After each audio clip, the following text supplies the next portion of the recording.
तर स्वागत। जालना जिल्ह्यात पाणी टंचाईचं भीषण सावट कायम आहे।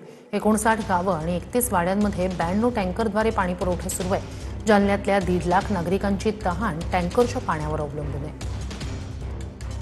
अर्धा जून महिना उलटून गेला असला तरी जालना जिल्ह्यात अद्यापही पाणी टंचाईचं गंभीर संकट जशास तसं आपल्याला पाहायला मिळतंय।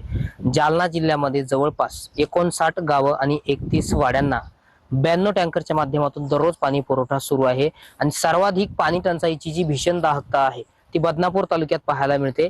बदनापूर तालुक्यातल्याच एका टँकर पॉइंटवर सध्या मी आहे। सकाळपासूनच या ठिकाणी पिण्याच्या पाण्याचे टँकर भरण्यासाठी येत असतात आणि या ठिकाणी टँकर भरायला सुरुवात झालेली आहे। हा तरुण आता टँकरच्या मध्ये पाणी भरताना आपल्याला पाहायला मिळतोय। खरं तर जालना जिल्ह्यातील 1.5 लाख नागरिकांची तहान जी आहे ती टँकरच्या पाण्यावरती अवलंबून आहे। येत्या काळात पाऊस जर नाही पडला तर टँकरच्या संख्येमध्ये लक्षणीय वाढ होण्याची शक्यता आता वर्तवण्यात येत आहे।